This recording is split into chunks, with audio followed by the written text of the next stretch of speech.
Well, good evening and welcome back to the Journey Home program. I'm your host, John Mark Grodi, and here on EWTN, we once again have this awesome privilege to come together to hear a story of faith and conversion. We're joined tonight by Christopher O'Keefe.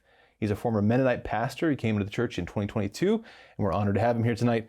Chris, thanks for being here. Thanks for having me.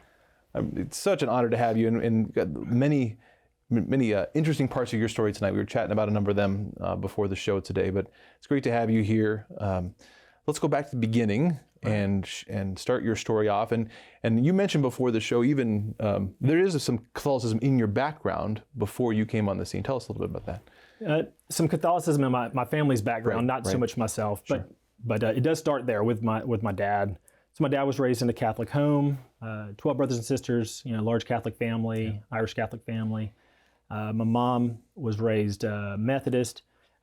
So when they got together and we're talking about getting married and considering her joining the Catholic Church, my dad had become very devout, Christian, was in the scriptures, prayer meetings and Bible studies, and loved the Lord.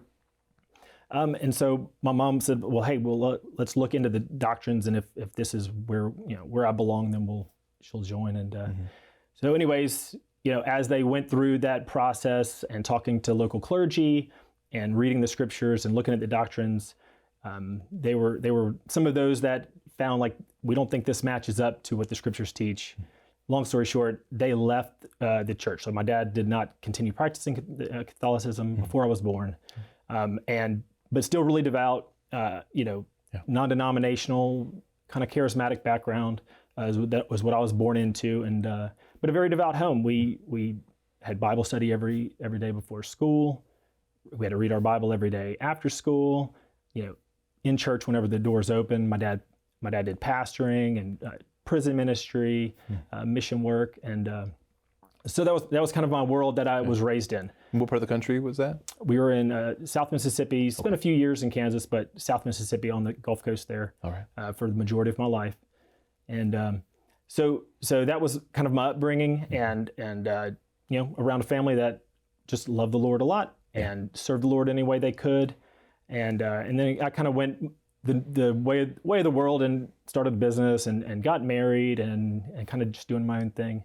And it was when my dad passed away in 2011 that me and my brothers were talking about maybe getting into doing some ministry. He had been doing some prison ministry. We thought, well, hey, there's a gap here.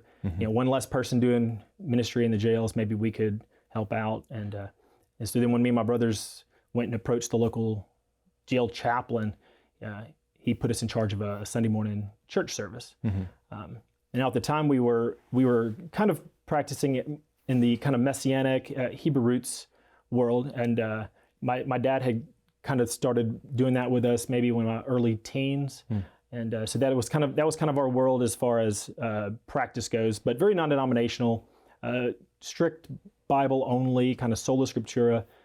Whatever the Bible taught, and for him, this was kind of where it all led. It seemed to be, it was taking the whole Bible seriously is way a lot of the people would have kind of saw it. Yeah, you mentioned the very, very strict kind of Bible-focused upbringing there.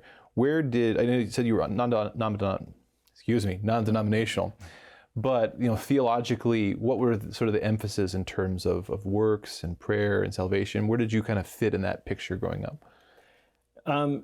So whenever like my faith became my own, whenever I like really got serious about the Lord myself, my family, we were practicing kind of in that Messianic world. And so in that world there, one of the distinctives is the commandments. Yeah. Jesus kind of, they come from Jesus' teaching, not one jot or tittle will pass from the law. And so if you start to add in a lot of these commandments and see like, oh, hey, this is the things we should be practicing, quickly you can end up in that kind of works righteousness world. And so, it was kind of like, yes, we receive God's mercy and His grace by, repentance and faith and accepting that, but then you must then do the commandments, if you, like Jesus teaches, if you love me, do the commandments. And so we jumped into that, and quickly it produces a lot of legalism, a lot of easy to fall in self-righteousness, and also easy to judge others, and this kind of strictness around that. So that was kind of some of that world that I ended up in my 20s. Okay. What did worship look like at that point in your life? Did you worship with the community, or was it kind of a house church thing? House church, I would say, like in our community, there might have been, 8 to 10 families that did something similar. We would all get together on different feast days, whether it was Pentecost or Passover or Feast of Tabernacles, things like that. We would get together. Each family kind of did things a little differently. And so we had like a loose association, not really much church per se. We would keep like a Saturday Sabbath and rest and get together and break bread and have a meal and things like that. So that's a form of Christianity that a lot of people aren't familiar with, sort of this messianic focus, would you characterize it as trying to kind of connect with the Jewish roots of Christianity? Is that kind of the focus of that? Yeah. One of the ways that we would see it is like, one of the things the Reformation was trying to do was get closer to the New Testament church in their words and their ideas. And for us, we were saying, well, hey, we don't think they went far enough. Yeah. We need to get back to, Jesus was Jewish. The apostles were Jewish. How would we understand the New Testament writings in light of that? What would their practice look like? They would have been in the synagogues and scriptures being read and keeping Passover. And so there was that was kind of the focus, taking all the scriptures seriously. We would have seen it like the Protestants that didn't go that far hadn't taken sola scriptura all the way to its logical conclusion. Right. And that's, so we were kind of going that direction. Okay. And we're there. You mentioned, just before we get back to the narrative there, you mentioned you kind of went the way of the world. Where were you in terms of your own relationship with the Lord, your own kind of faith and moral journey up through this time?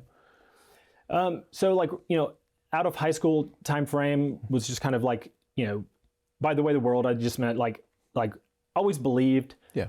Religion wasn't really like important to me, and because like my family wasn't, worshiping in like a certain church where we were like devoted and committed, then, just didn't go to church, didn't worship, didn't think much about it.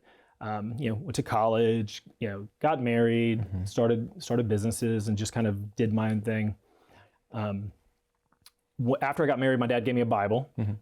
Interestingly enough, it was a New Jerusalem Bible, which happens to be a Catholic Bible. Oh, yeah. And though he wasn't Catholic, he had fallen in love with the Old Testament. In that particular Bible has God's name instead of the places where a lot of translations use, capital Lord. And so he was like, it's like a restoring the original scriptures kind of idea. Anyway, he gave me this Bible, and I decided to get back into Bible reading like I had done as a child. Just thought this is the right Christian thing to do. I still considered myself a Christian.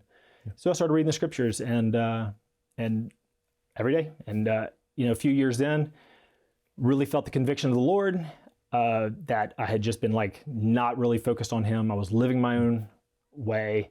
And so I kind of had my repentance moment. This was in January of 2009.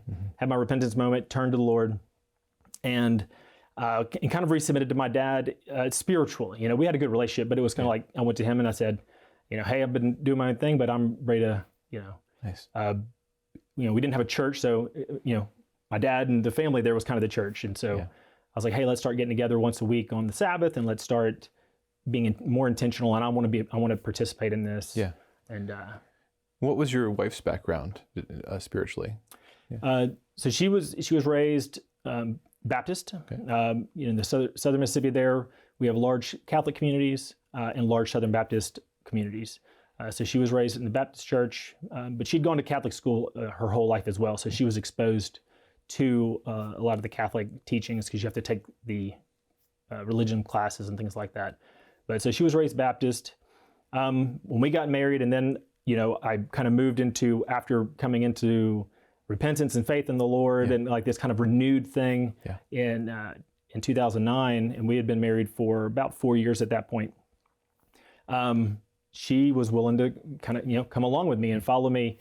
And we, as we worshiped together and prayed together and got into the scriptures and everything, then, she was more than willing to let me lead spiritually, if you will, and just came along and practiced that. So she was used to kind of seeing one thing and then seeing different traditions and different ways of practicing Christianity, and she saw the good in all of it. She was never very dogmatic about like, well, these guys are wrong and I'm right, or I'm wrong and they're right, or whatever.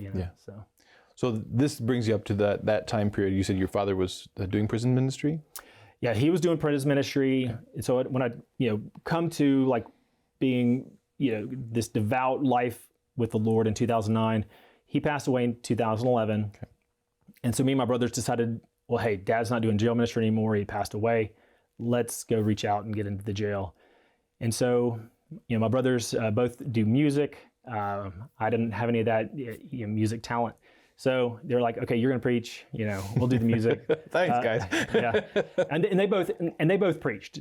Some too, but I was preaching most weeks. Sure. And then as you have that burden of like, hey, I'm sharing to 35, 40, 45 guys every week, I need to make sure I'm like putting in the prep time. I need to make sure that I'm like really studying this out and I'm representing the Lord and delivering His word to these folks. And so I just fell in love with ministry. I just fell in love with, that. I had the business, but I found myself caring less about the business, less about the money. I just wanted to serve the Lord, more. I wanted to go into the jail more if I could. I wanted to, we've had in some of those loose groups of friends and families were even, some of them were saying, hey, y'all should start a church. They could kind of see like I had this desire to minister and to teach. And, so what got me to seminary was I kind of told the Lord, I was like in prayer, I was like, Lord, if you want, I'd like to be in full-time ministry. If that's what you want for me, if that's what you want, you got to sell my business. What was the business again? I don't know. At the time I had a cell phone repair company. Okay. So I was first guy to start a cell phone repair shop on the Mississippi Gulf Coast there. Nice. It kind of became a thing after all the phones are glass nowadays, Yeah. So we'd opened that before there was glass phones, But very successful business, and we were doing good. My wife had a hair salon, and anyways, what was I saying? Oh, you were laying that fleece before the Lord that He'd have to sell your business. Yeah. So I told the Lord, it's like, if I'm going to move into ministry, if that's your desire, then we need to sell this business. Mm-hmm. And I didn't have it for sale or anything, but I had a gentleman call maybe 3 days later saying, hey, I'd like to talk about buying your business. Wow. And to me, that was like a little, nudge from the Lord. This is the Lord saying something here. Yeah. I didn't sell it to him. My brother worked in the business, and my other brother was interested in keeping it. So I just, they kind of took over the business. Nice. But I took it as like, okay, this is pointing me to do this full-time ministry. So sold the hair salon. My brothers took over the shop, sold our house, and we moved out to Austin, Texas, where I decided to go to seminary at a school out there. And that kind of led me into, full-time ministry. We got out of seminary, and we moved back home. What was the seminary? It was Austin Graduate School of Theology. Okay, nice. And so we'd done that, moved back home, church planted with some of those friends and different people that were wanting to do that, kind of in the messianic world. Mm-hmm. Though during all this time, the Lord, there had been some like seeds planted where the Lord was working on my theology and changing things from that kind of hard, dogmatic and legalistic, judgy type of theology, and really kind of breaking me of some of that and softening me and bring me to a place of respecting, more of the Christian traditions, seeing, understanding that in history, like things are happening and people are making decisions for certain reasons, and coming to respect the different, broader church traditions. But we church planted for a little while. After a few years of that, one of my brothers kind of like, we let him kind of take the lead on that. And that was when my theology had really come more in line with historic Christianity in a sense. And so, different books I would read. the school that I went to was really focused on history, trying to understand, the development of everything, and as a focus for the kind of messianic movement is real big on Jesus's words, right? If this is Messiah, like his words are more important, and we would see his words versus Paul sometimes. Peter saying he's hard to understand, and we would say, well, we're going to stick with what Jesus teaches. And the more I kind of really dove into Jesus's words, there were certain themes that just kept coming up in this idea of mercy and humility, submission to authority was a big one, and this is something like all throughout the New Testament. And so, and one of the big ones in Hebrews, obey your elders or obey your teachers. They look out after your souls. And so I was just, we were in this kind of very independent kind of Christianity. And I was like, well, who are these elders and who are these people? And so, I started to read some of the church fathers, read some of the history of the church. There was a particular book that was probably one of the most important to kind of cracking that hard shell of like me and the scriptures alone kind of idea. Sure. It was this dictionary. It had kind of been compiled of like church fathers that did writings before Nicaea. So it was called Dictionary of Early Christian Beliefs or something to that effect. Yeah. But I was expecting to read, here's these guys, they're going to be agreeing with me because I'm doing so good here interpreting these scriptures, And you start to just see like there's a vast different understandings of, different doctrines and different practices and different things. And I started to think, well, maybe my interpretation, maybe I'm a little arrogant here to think my interpretation is the right one, and maybe I need to be more open to, other practices. And you start to go ahead. Well, what were some examples of some surprises you found in them? Some things that ran contrary to what you believed.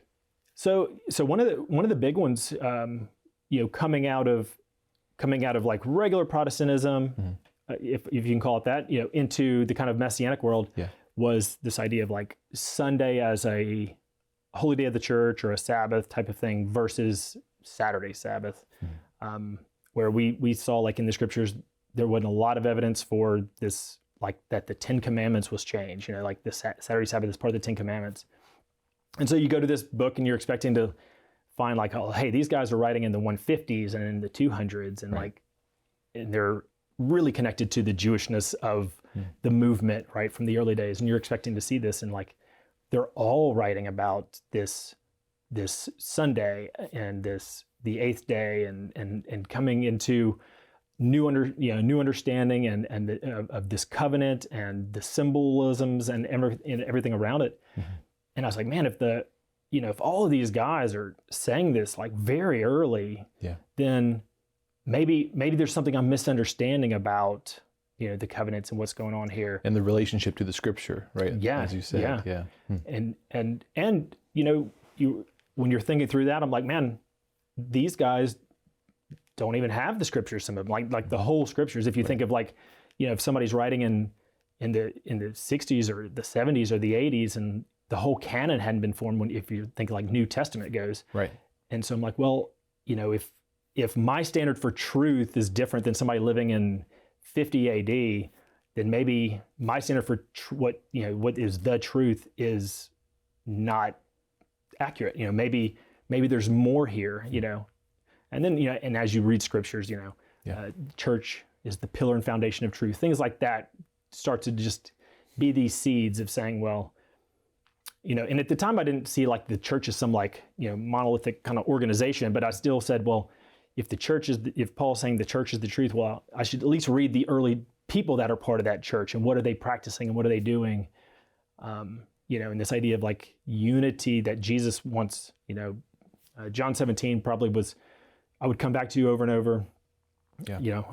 I pray, Father, that they are one, like you and I are one, so that the whole world would know that you sent me. This for evangelism, which is, in our hearts, that's what we're here to do, is to evangelize the world. And I'm like, man, he's praying our unity would be this witness. And I'm like, here I am out of unity with the historic church. And I didn't mean, and at the time I didn't mean that as like a Catholic church or a particular organization, but I just said, like, if all the Christians that we have writings of are talking about this, then I should probably get on board with doing it just for the sake of unity and being a part of that. So that's what kind of led me to be open to not participate in the Hebrew roots and Messianic world, but be more, into mainstream kind of Protestantism, where I'm starting to take on some of the traditions that the church has historically practiced across both traditions, the Catholic Church, the Orthodox Church, the Protestant churches, largely kept Sunday, right? And that became their holy day, and did a Christmas, right? That's not like, there's no Bible holy day for this day, and other things that as a Messianic kind of strict, scripture guy, sola scriptura, we had quit practicing a lot of those things. So I started to bring some of those in, and then my theology was, fitting kind of well under the umbrella of kind of the Anabaptist, nonviolence, turn the other cheek, very, Sermon on the Mount, Jesus-centered. And so I ended up at the Mennonite church because my theology fit well there. And then there was a pastoral opening at the local Mennonite church. The church had been planted 100 years ago. They had not had a pastor for about a year, and the jail chaplain, who I had a relationship with because we were doing jail ministry, he was filling in for them, preaching most Sundays just to help out until they found a pastor. And so me and him chatted about it. He told me about the congregation and how, great people, love the Lord, love the scriptures, and I knew Mennonite theology, though I wasn't a strict, Mennonite or anything like that. The church, when I came to meet them and get to know them, they weren't either.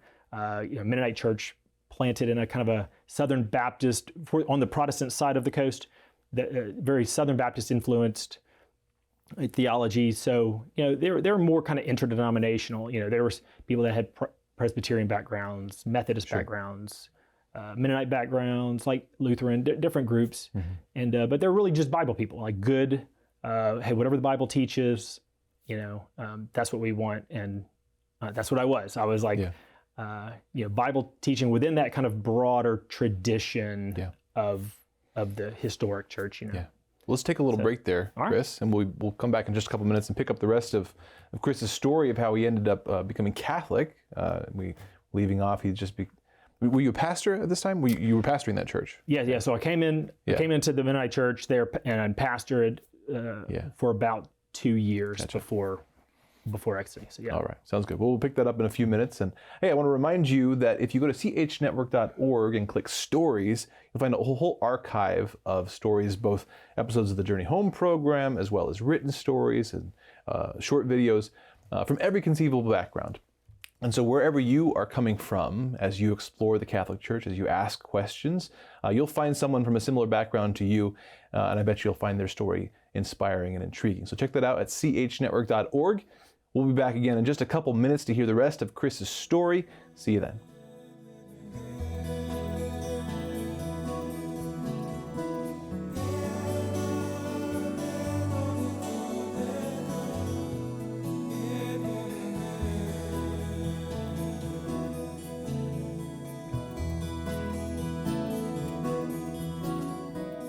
Welcome back to the Journey Home program. We're entering the second half of our hour tonight, speaking with Christopher O'Keefe. He's a former Mennonite pastor.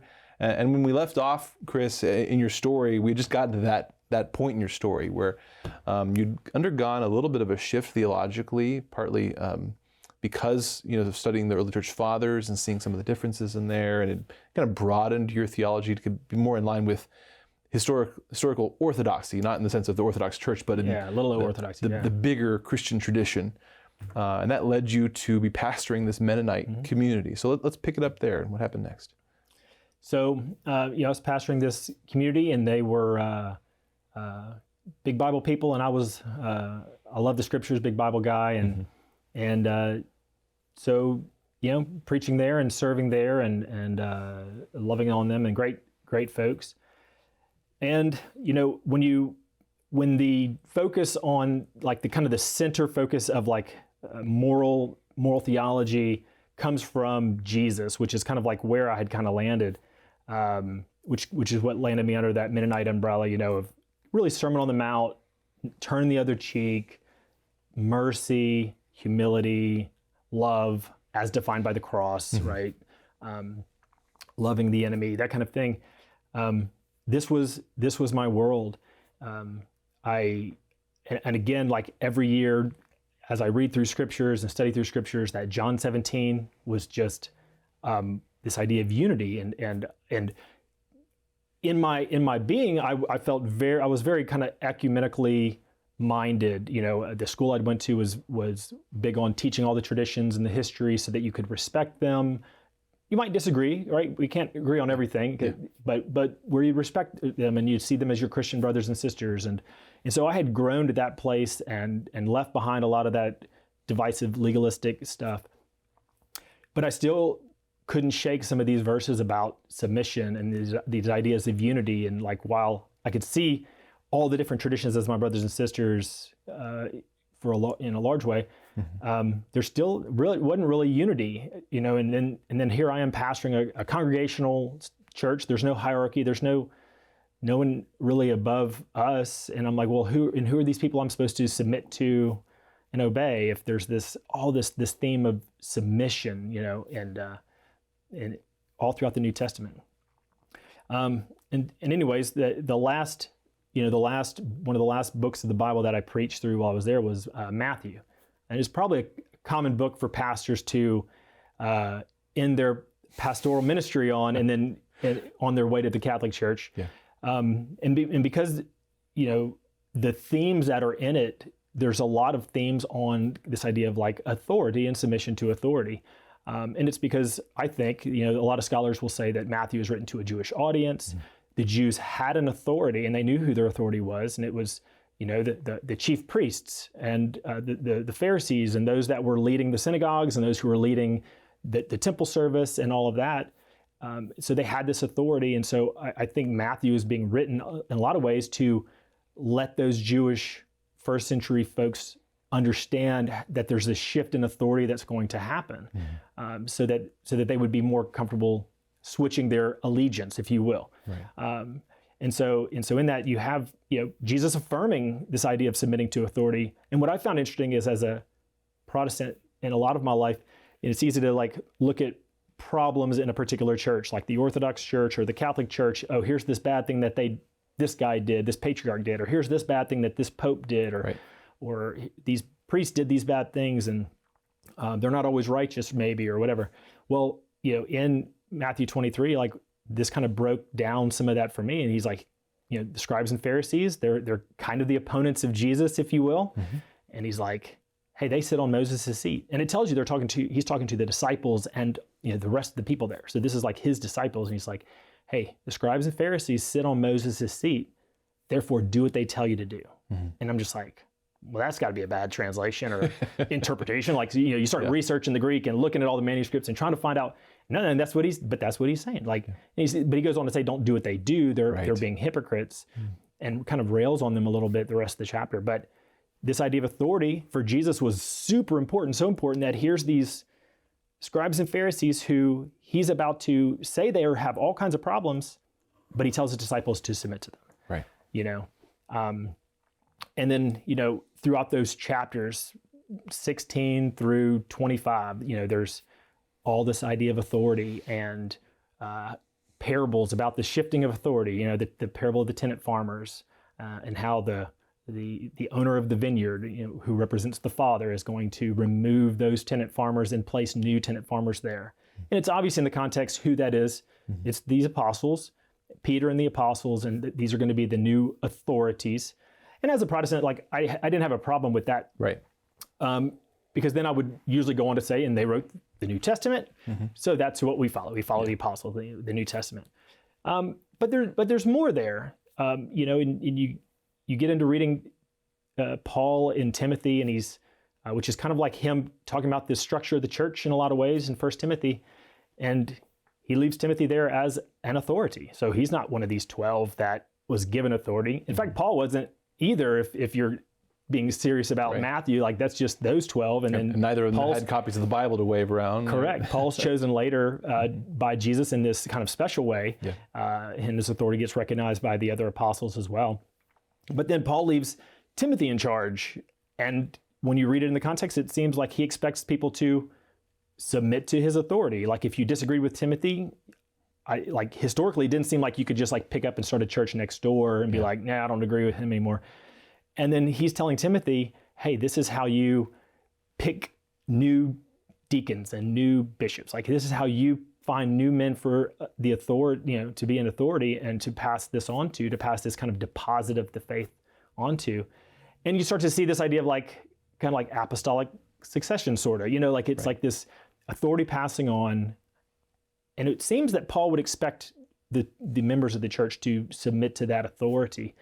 And so all of this stuff just starts to break down, my ideas that like we could just have our little church and our own little community separated from the rest of Christianity, and that this would be in line with what Paul would have envisioned as like this church that he started. If he starts a church in a particular area, then he would envision that would stay the church, in this group of authority. And, and if there's a problem with authority, that's on their head to remove, right? Jesus is the head of the church. He's the head of these guys in authority. And if he's got a problem with it, it's on him to remove him, not my job to rebel against them, And so that kind of, that Mennonite, real strong, like Anabaptist focus on like submission to authority and humility, non-rebellion,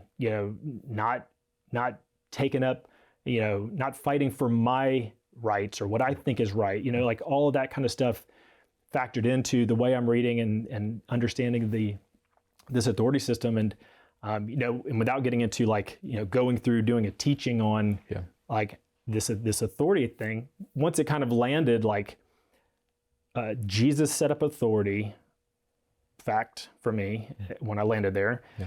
And this authority didn't just stop with the apostles and then produce the Bible and then that's what we had. It was like handed on down.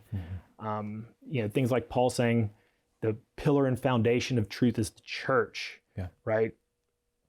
And then questions like, did my faith, does my, a good one for me was, did my statement of faith at my church, could somebody that was living in 40, 45 AD, could they affirm the same statement of faith? Right. And like, if it says we believe in a 66 book canon, right? Well, Paul hadn't written anything yet, right? In that early, like nothing's been written. And there's probably some writings that were like the foundational documents for some of the Gospels that were used. But really, there's no New Testament Bible. These guys who are legitimately part of the church, and they can't affirm my statement of faith at my church.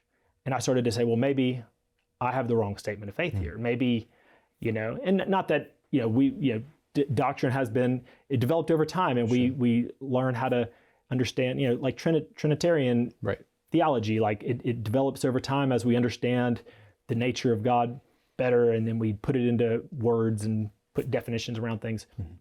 And so, I understand like not everything's going to match, but that was just like this little crack in my idea of what church was.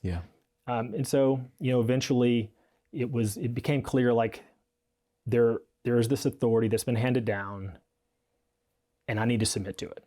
I'm preaching through Matthew to submit to authority. Jesus is serious about authority. And, but I'm not submitting to any authority really. Like, I had the elders of my church, but it's not like the same thing when you think of like this church authority being handed down throughout time.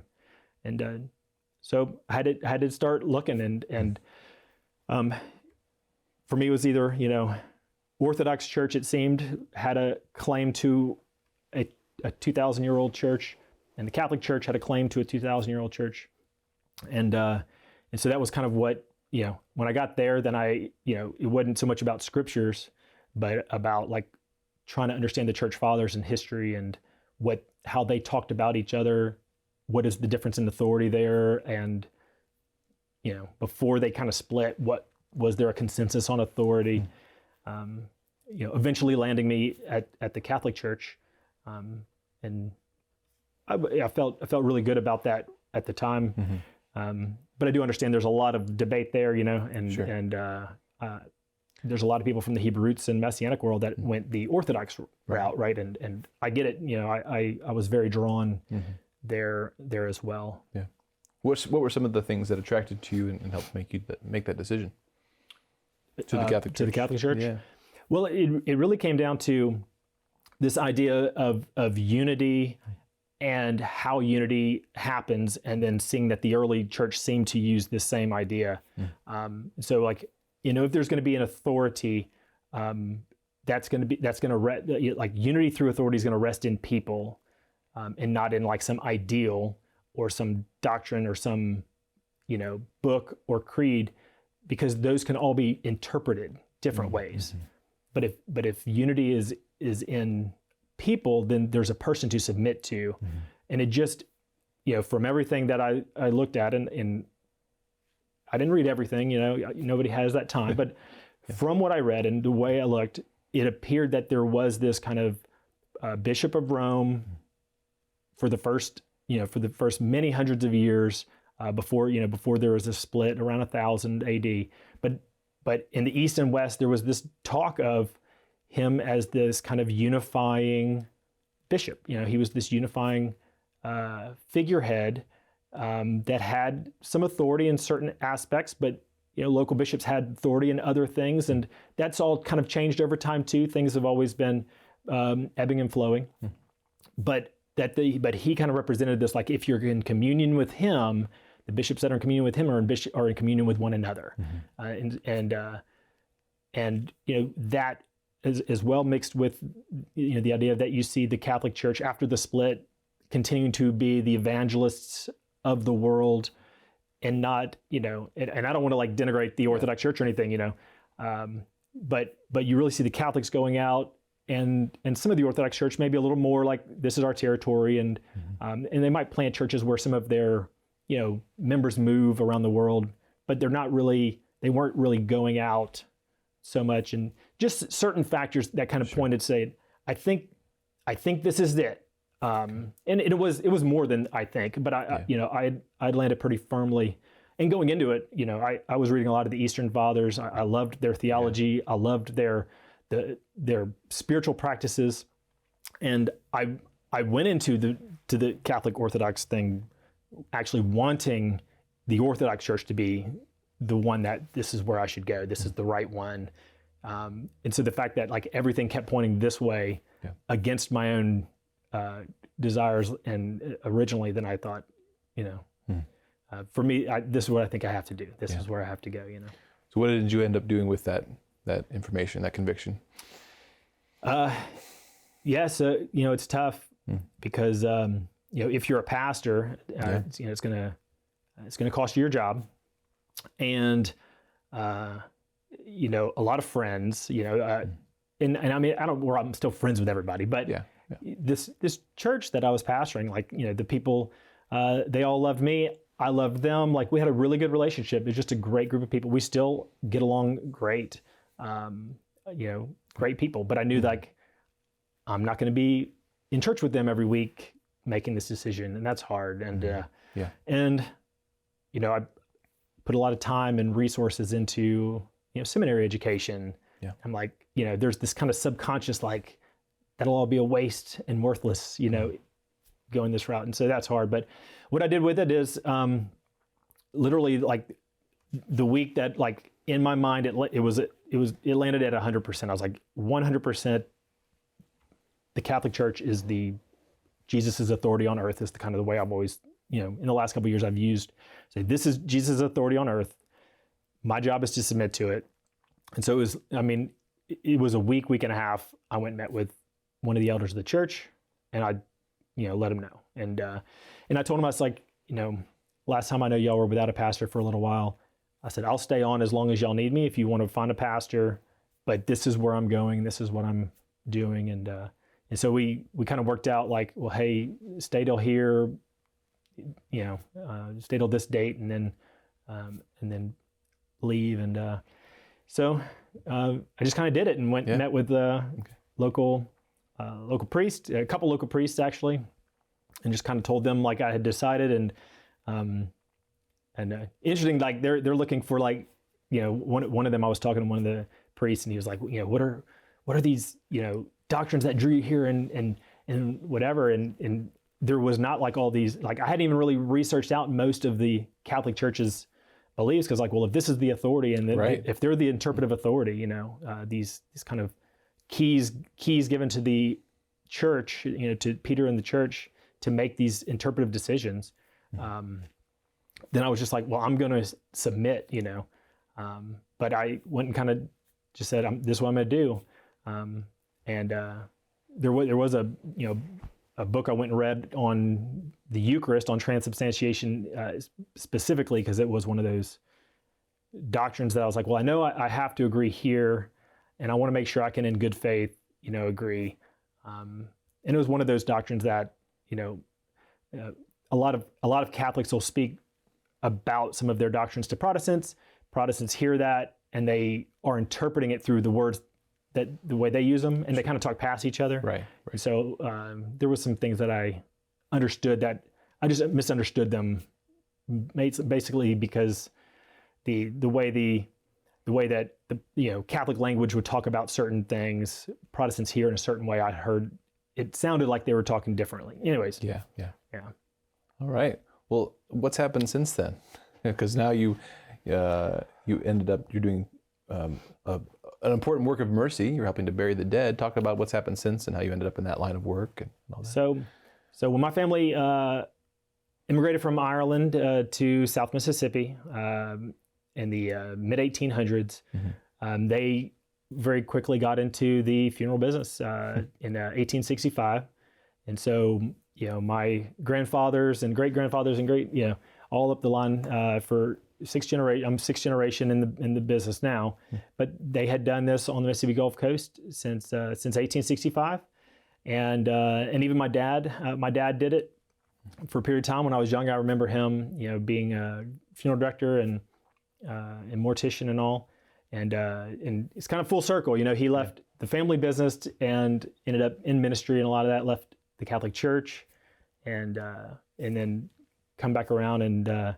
When I was leaving pastoring, I was looking for something, and I had helped out a little bit during COVID when they were really busy. Just my uncle had asked me to say, "Hey, can you put a suit on and come help us on some services? Things are real busy," and I felt a lot of ministerial kind of satisfaction in the work. Like here's people in the community that have a real need.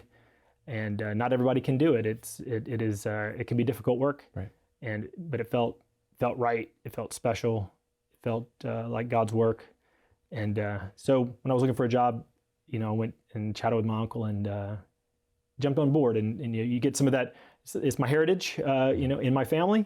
It seems to be ministerial and special, and and it helps pay the bills, And so kind of when you put it all together, it felt right, and I'm right where I'm supposed to be. Yeah. And I've had people ask me like, "Are you going to try to be a deacon, or are you going to start a podcast or whatever?" And I don't know where the Lord has me called to serve. Yeah. But I do know for a fact, and I love, one of the things I love about Catholic doctrine is. This priesthood of the home calling, this calling to my family. One of the things that was always important to me when I was pastoring, I was like, I heard the stories about preachers' kids because they're kind of neglected in a lot of circles, at least growing up, and I wanted to make sure that they got my first and best ministry and service, and so I get to really focus on the family and being a good priest in my home.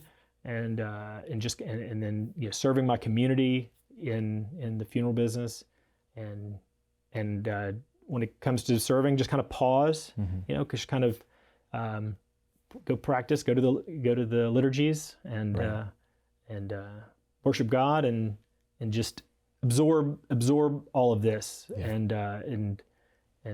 he'll move me when it's time, right.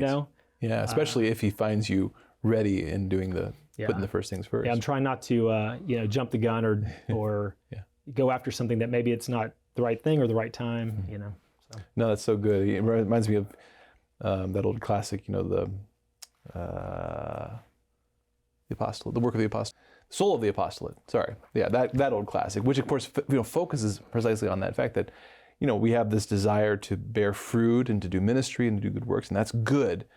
But like the soul of that is being faithful to, again, the liturgy and the sacraments and prayer and that inner life, that inner work first, and then allowing God to then lead us into those ministries. And so that's a wise course, So we have about 10 minutes left. I wanted to circle back on a couple of things. One was you talked about how early in your life, in your Christian journey, the emphasis in your community and your theology was kind of on the more legalistic side, just some of it specifically and some of it just sort of like by just kind of the atmosphere of the thing. I tended in that direction. And then you swung more in the other direction, but still, wrestled with, how the gospel so calls us to unity and to submission. And so that, there's two extremes there, kind of a real legalism, and then you might call like a universalism, that you could go too far in that direction. Talk a little bit about what you found in the Catholic theology that kind of brings the right emphases between those two. Yeah. So in my past, there was, strong, legalistic focus. And the more I would read, some of the church fathers and even, some of the Eastern way of talking about things, which like in the West, both in the Catholic Church and in the Protestant Church in the West, we get a lot of very kind of like theological treatises, very rational, systematic, and it's easy to like build this kind of like line, this in and out line, and so in my bachelor's degree is in mathematics, so that's how my mind works. Like naturally, I'm very like, give me the black and white, give me the numbers. And so, but then as I started to read, the more of, the Eastern Fathers and the mystics of the church and theologians today that would kind of talk about their thing, I'd start to see like, well, hey, it's not really either or, but there's really truths on both sides of like the debate, and you could say the predestination debate, for instance, within the Protestant churches, and you start to see like, well, hey, these guys really pull, they're not taken from either. Like these ideas pre-exist both of these arguments, but they're just looking at it from a different angle, where there's truths in both, and it's something that God's doing. But really, what led my journey really came to see like it's so easy for our theology to be kind of human focused, humanistic, and like what's required of me, what am I supposed to do, what is he supposed to do or she supposed to do. And what I started to see is like a lot of the church fathers, and then I find this a lot in the catechism and in the Catholic Church, is that it's really Jesus focused. Like what has Jesus done? And like our life in him is kind of like, our response to this. Like if Jesus is coming and includes the world, like Paul says, if one died for all, therefore all died, in Corinthians, and he's trying to use this real inclusive language, so that it gives us something like, man, like Jesus is for us, and then our response to that is out of love. Our response to that is due to that. And so, when I look at the Catholic catechism and read through, and I remember going through the catechism, not sure like if I was going to run into a lot of doctrines that are going to be really difficult to deal with, because like I came in on this idea of authority, so I wasn't testing out every doctrine. Like I was coming to submit whatever this teaches, And as I read it, I was like, man, this is all the same stuff that I'd been exposed to, for a long time on the East. That kind of broke me out of this, is that it's all Jesus focus. He is the one who holds it all together. He's the answer of every prayer. And yes, we might ask someone to pray for us or come to receive his grace through a sacrament, but it all comes from him. Like he's the center and focus of everything. And I just found like when he becomes the focus, then those black and whites and walls kind of break down. It's kind of like the I think it's the old Moravian cry. They were a group of missionaries, but the cry, if I'm getting my history correct here, is may the Lamb that was slain receive the reward of his suffering. Right? It makes the gospel, instead of it being about saving people, about them, it makes saving people about Jesus. Like Jesus died for the world, so our evangelism should be about him, right? Like he paid the price for that soul over there. Yeah. And so for his sake, I want to share the gospel instead of it being about them. It's also about them, right? He makes it both. It's both and. Yeah. But it's beautiful. I would say that was really the Jesus focus is what broke me out of that. And then what I found in the Catholic Church is it's all Jesus focus, like the sacraments, the scriptures. I love how Bishop Barron, he said, all these things are to get us to him, to point us to Jesus. Like everything in the church, the sacraments, the sacramentals, the scriptures, the liturgies. That's beautiful. Well, there's just a few minutes left here, thinking about those who may be listening or watching, and in particular, those coming from a similar theological background, and even more particularly for those who are perhaps in Protestant ministry or other ministry outside the church who are asking some of these questions. What's a word of encouragement you can give them on this continued journey? I would say the number one thing is look into all of your Christian brothers and sisters, the different traditions, to understand, what it, like, for instance, what has the Catholic Church done and taught historically from their perspective, and try to find voices that are using language that really that is understandable within that Protestant world. For me, one of the voices that was really important was Bishop Robert Barron, who, my whole life I'd heard about Catholic doctrine, Catholicism from Catholic friends and community members, and they would use language that would kind of talk past me. I didn't really understand like what they were saying, because like I would hear those words, but there's the way Protestants use those words, which is different, and so I didn't really understand. But when Bishop Robert Barron was like talking about the Catholic faith, I remember listening to this 3-hour podcast where he's talking about the Catholic faith, and at the end of it, I was like, well, I believe all of that, and I felt myself as a very biblically rooted guy, and I come to understand that, maybe the way these other folks were talking about Catholicism was they were using language that didn't match up with the way I use those terms theologically, where Bishop Barron understood his audience and was really using language that spoke to me.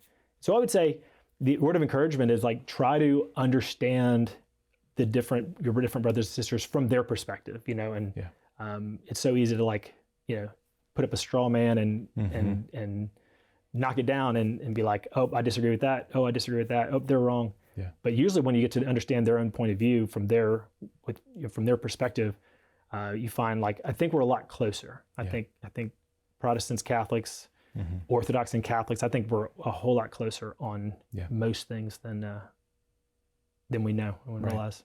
Yeah.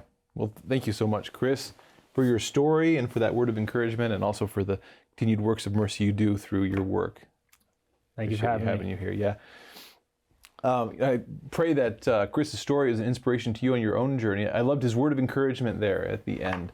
That there's this connection between humility and our search for truth. Really, we have to approach it with the right mind and heart. We have to stand under in order to understand. You might put it. And so let's keep that in mind as we all continue our journey seeking the truth, trying to understand each other and get the differences clear, so that we can, have real dialogue that seeks the truth and leads each person closer to Christ. I also want to remind you, especially as Chris shared, again, he was a pastor who the Holy Spirit opened up to the Catholic Church, and we recognize that that's a difficult journey. So especially if you are a pastor, a Protestant pastor, or some other tradition who's thinking about becoming Catholic, we want to pray with you and for you on your journey. That's really the core of our work here at the Coming Home Network. And so please reach out to us at chnetwork.org. We'd love to talk to you, pray with you, pray for you. We have all kinds of resources to help you on your journey. But in the meantime, we'll be back again next week with another story of faith and conversion. It's great to be here with you. In the meantime, God bless.